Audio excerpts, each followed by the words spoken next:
Na hili ni jambo la leo la Ijumaa Mei 22 mwaka 2026. Bila shaka utakuwa salama, tunakualika. Mimi ni Irene Kishewa. Jina langu ni Piano Suleiman na haya ni machache kati ya mengi utakayosikia jioni ya leo. Tutasikia kuhusu tukio la kijana mmoja kuachiwa mtoto ndani ya gari na mwanamke aliyekuwa wakisafiri pamoja kutoka Mbeya kupitia Katoro, Geita. Mapambano dhidi ya watu wanaojihusisha na utapeli wa kutumia noti bandia. Na jambo la kimataifa tutasikia kuhusu waendesha usafiri wa umma nchini Kenya kufuta mgomo wa wiki ijayo baada ya serikali kuahidi kupunguza bei ya dizeli kwa zaidi ya 4%.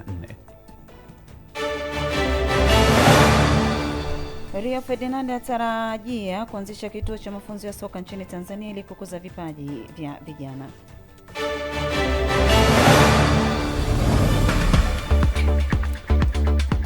Mwana Maisha Fresh unaweza kufuatilia pia jambo la leo mubashara kupitia tovuti yetu kwa kuandika www.jambofm.co.tz. Lakini pia unaweza kutufuatilia kupitia ukurasa zetu za mitandao ya kijamii Instagram, Facebook na TikTok, andika Jambo FM TZ, pamoja na YouTube kwa kuandika Jambo FM Radio Tanzania. Na tunalianza jambo la leo kwa taarifa kutoka hapa Kagera. Tukio la kushangaza limetokea wilayani Biharamulo, mkoa wa Kagera, baada ya kijana anayefahamika kwa jina la Dokipo kuachiwa mtoto ndani ya gari na mwanamke aliyekuwa amekaa naye siti moja katika stendi ya mabasi ya Katoro, mkoani Geita, wakiwa safarini kutoka Mbeya kuelekea nyumbani kwao Biharamulo. Kwa mujibu wa Dokipo, inadaiwa mwanamke huyo alimuomba amshikie mtoto kwa muda, akidai anaenda kumnunulia mtoto juice, lakini hakurejea tena baada ya kuondoka. Taarifa kamili juu ya tukio hili, Claver Christian anaeleza. Kufika pale Mwanza, nikapanda gari la kufika hapa Biharamulo. Nilipopanda gari la kufika hapo Biharamulo, nikakutana na dada mmoja kuna kwenye gari. Yule dada mmoja nikakaa naye siti moja. Nilipokaa naye siti moja, akaniambia kwa tulipofika pale Katoro, akaniambia kwamba kaka nishikie mtoto. Kamuuliza sasa mtoto nikushikie, unataka kwenda wapi? Nataka niende nikanunue juice ya huyu mtoto. Nilipofika pale kwenye kibanda cha juice, namna sasa kutoka hapo pale kibandani cha juice, sikujua kwamba naelekea wapi yule mama. Naona nikakaa mle garini hadi gari kataka kwenda. Konda nikamwambia konda simama kwanza. Alipotaka kuonyanyuka konda kwenda, gari akarudisha stendi. Aliporudisha stendi akaniuliza dogo, shida iko wapi? Nikamwambia shida sasa kitu moja, niachiwe hapo mtoto na mama wa mtoto huyo. Akasema akachukua juice, ila mpaka sasa bado sijamwona. Yule konda akasema kwamba hapo sasa inakuwa issue, inatakiwa ushuke wewe mwenyewe uingie kituo cha polisi ukatoa hayo maelezo, basi watajua namna ya kukusaidia. Nikatoka kweli pale nikaingia kituo cha polisi, wakanielekeza watu wa umo. Basi pale kituo cha polisi nikaenda kutoa maneno, akaniambia sasa utabaki hapa ndani ya siku 3. Humu ni watu wengi, utatangaza kwenye watu mkusanyiko mbalimbali, makanisa wapi, kila kitu. Yule mama atapatikana kama kweli aliachwa kama usafiri. Afisa ustawi wa jamii halmashauri ya wilaya ya Biharamulo Michael Bugiraha amesema kuwa baada ya kupokea taarifa hizo waliamua kwenda nyumbani kwa kijana huyo ili kumuona mtoto na kumpatia jina la Lazaro Doki, huku wakiendelea na taratibu nyingine za kuweza kumhudumia mtoto huyo. Kama alivyosema ni kweli, tuna taarifa za huyo mtoto. Tulipata taarifa zake kutoka kwenye vyanzo mbalimbali vya serikali na ofisi ya ustawi jamii iliweza kuchukua hatua kadhaa. Cha kwanza, tulimwomba afisa ustawi jamii wa kata ya Rusaunga aweze kumtembelea yule mtoto. Na alipoenda kumtembelea mtoto, ni kweli alichukua taarifa za awali na akashirikisha ofisi ya ustawi jamii wilaya, na tukaona kuna haja ya serikali kuingilia kati na ofisi ya ustawi jamii iliweza kuingilia kati. Tulifanya hatua ya pili. Afisa ustawi na afisa lishe walirudi tena wakafanya tathmini na kugundua kweli yule mtoto alikuwa na shida ya utapiamlo na alikuwa anakadiriwa na kuwa na umri wa chini ya mwaka mmoja, lakini kwa bahati mbaya majina yalikuwa hayajulikani, kwa hiyo ilibidi atungwe jina tulimpa Lazaro. Na yule baba alitoa usamaria mwele akaitwa Joki, kwa hiyo tukamwita mtoto anaitwa Lazaro Joki. Doki amesema kwa sasa anaendelea kumhudumia mtoto huyo kwa kumpatia mahitaji muhimu, huku akiomba jamii na vyombo husika kuendelea kumsaidia msaada mbalimbali wa kuweza kumlea mtoto huyo. Mimi yule mtoto, watu wengi wananishauri kwamba yule mtoto nikae naye, hiyo itakuwa neema ya Mwenyezi Mungu kunichagulia huyo mtoto kunipa kwenye gari. Ila sasa mimi mwenyewe kinachonisuta pale, kumlea mtoto sawa, uwezekano ninao, na tena yule mtoto mimi nampenda.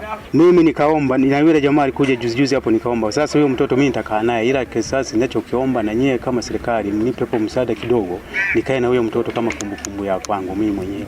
Kwa mpaka sasa hivi nina kazi nyingi sana hizo zisimamisha kwa kupitia huyo mtoto, natembea na mtoto. sina namna yoyote ya utafutaji.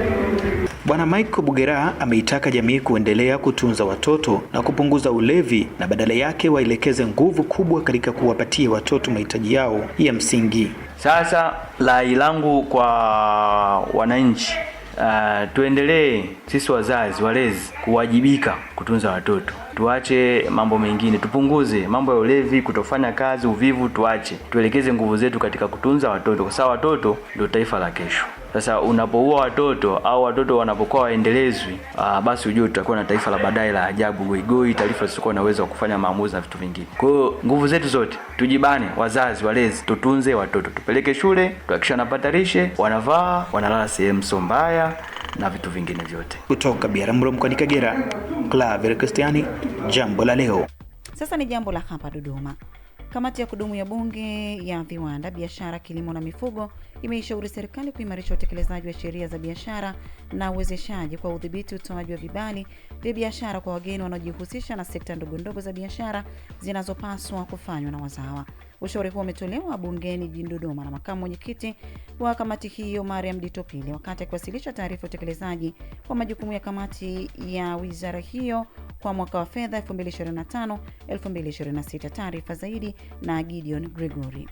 Kamati hiyo imeeleza kuwa bado kuna changamoto ya baadhi ya raia wa kigeni kujihusisha na biashara ndogo ndogo ambazo kimsingi zinapaswa kufanywa na wazawa, hali inayozua ushindani usio sawa katika sekta hiyo.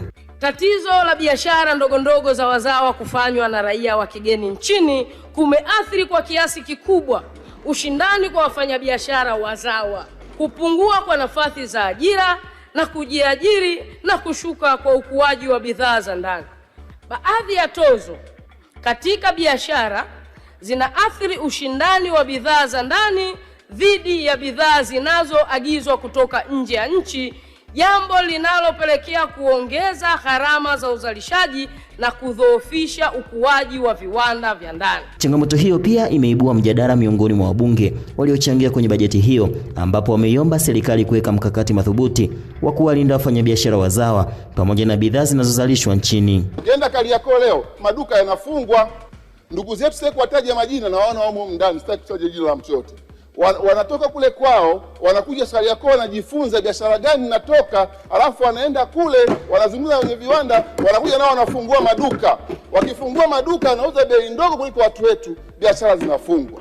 Naomba kuipa ushauri serikali kuongeza motisha kwa viwanda ambavyo vinafanyika hapa nchini ili kupunguza kodi na pia kuwawezesha wao kuweza kupata mitaji. Kwani kwa sasa hivi mtu ambaye anayetaka kwenda kuanzisha kiwanda, kuna mtaji unakuwa una rate kubwa sana, na mashine pia kuzileta nchini ni katika cost yake ni kubwa sana. Tuwalinde watu wetu wa ndani wa viwanda. Wa Tanzania walindwe bila kuangalia Mtanzania huyu ana rangi gani, awe Muhindi, awe Mwarabu, awe Msomali, awe mnini, awe Mswahili, awe nani. Walinde viwanda vya Tanzania, kwa sababu hivi ndio vitakavyonyanyua mabenki yetu. Awali katika hotuba ya bajeti ya Wizara ya Viwanda na Biashara kwa mwaka wa fedha 2026-2027 iliyowasilishwa na Waziri Judith Kapinga, serikali imeeleza kuwa biashara ya Tanzania na mataifa ya nje imeendelea kuongezeka mwaka hadi mwaka, hatua inayochangia kukuza uchumi wa nchi. Biashara ya Tanzania nje ya nchi imekuwa ikiongezeka mwaka hadi mwaka.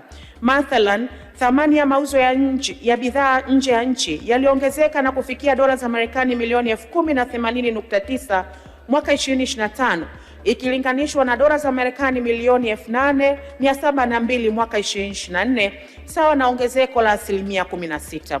Ongezeko hilo linatokana na kuimarika kwa mikakati ya kuboresha mazingira ya biashara nchini, utafutaji wa masoko, kuzalisha bidhaa zinazokidhi ushindani nje ya nchi na kupunguza milolongo ya hatua za kusafirisha bidhaa nje ya nchi. Katika mwaka wa fedha 2026-2027, Wizara ya Viwanda na Biashara imeliomba Bunge kuidhinisha shilingi bilioni 137.8 kwa ajili ya utekelezaji wa vipaumbele 7 vya wizara hiyo. Kutoka Dodoma, Gideon Gregory, Jambo FM. Shukrani sana Gideon Gregory kwa taarifa hiyo. Inatupa nafasi ya kulitazama jambo la kimataifa. Waendeshaji wa usafiri wa umma nchini Kenya wamefuta mgomo uliokuwa unatarajiwa kuanza tena juma lijalo baada ya Rais William Ruto leo kutangaza kuwa serikali itapunguza bei ya dizeli kwa zaidi ya 4%. Mapema wiki hii waendeshaji wa sekta ya uchukuzi walifanya mgomo wa siku 2 kupinga ongezeko la bei ya mafuta katikati mwa vita vya Iran. Mgomo huo ulitatiza shughuli za kiuchumi katika mji mkuu wa Nairobi na kuzusha makabiliano kati ya waandamanaji na polisi, ambapo watu 4 walipoteza maisha na takriban 30 kujeruhiwa. Katika hotuba yake kwa njia ya televisheni leo Ijumaa, Rais William Ruto amesema kuwa ametoa agizo kwamba gharama za dizeli zipunguzwe kwa shilingi 10 ya Kenya kwa lita kati ya mwezi Juni na Julai ili kutoa nafuu kwa watumiaji. Na katika michezo, waziri wa habari, utamaduni, sana na michezo Paul Makonda amesema kuwa mchezaji nahodha wa zamani wa klabu ya Manchester United pamoja na timu ya taifa ya England Rio Ferdinand amepanga kuanzisha kituo cha mafunzo ya soka nchini Tanzania kitakacholenga kukuza vipaji vya vijana.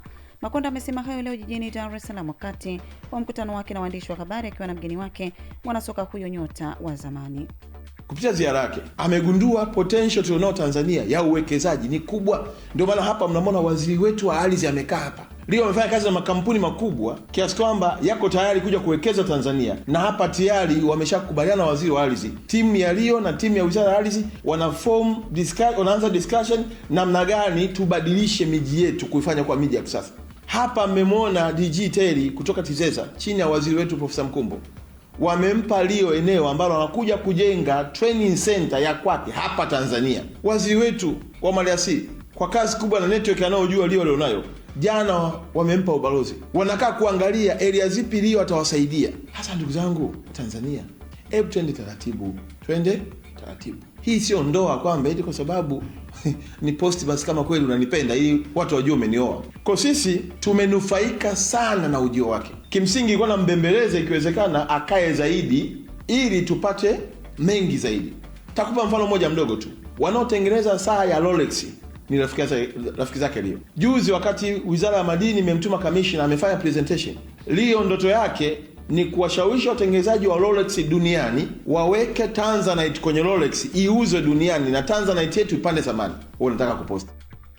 Aidha, Makonda amesema kuwa amemuomba Rio Ferdinand asichapishe ama kuposti chochote kwa sasa akiwa Tanzania, akieleza kuwa hilo si jambo muhimu ikilinganishwa na kazi ya msingi ya kuinua vipaji vya vijana wa Kitanzania, akieleza kuwa kumekuwa na mjadala mkubwa kwenye mitandao ya kijamii kuhusu kwa nini Rio hajaposti kuhusu ujio wake nchini badala ya kuangazia ajenda kuu ya maendeleo ya michezo. Tunapenda kujadili mambo kwa kuyaona bila kuyajua. Na mwisho tunaamini tunajua kila kitu. Ulishawahi kufikiri mtu uko naye anaongelea mema juu ya nchi yako, anaongelea namna ambavyo serikali inavyopiga hatua, alafu wewe badala ya kuchukua ile content uipeleke duniani unataka aposti yeye, alafu akisha posti ndio itaonekana amekuja Tanzania? Yani akiposti wewe ndio utajua yuko Tanzania. Sasa ni jambo ambalo limekuwa kama mtu akiposti ndio. Of course tunajua utamaduni wetu, tunaweza tukaenda kwenye shughuli tukaalikwa, shughuli yenyewe hata haikuhusu sana, lakini unaanza kukaa na simu yako pale na rekodi umeshapeleka kwa watu. Hata wewe si mwandishi wa habari. Sasa tunafikiri kila mtu anafanya kazi hiyo. No, hawa watu wakubwa tunapowaengage tunaanzia mahala kwenda tunakotaka. Ndoto yangu mimi ilikuwa sio Rio aposti kwenye mtandao, na nimemwambia Rio usiposti. Ndoto yangu mimi ilikuwa Rio aje hapa kupitia agency yake anisaidie kuscout vijana wazuri wa talent ya Kitanzania waende kucheza duniani ambako yeye anajua kona zote za dunia. That is my dream. Post is one day.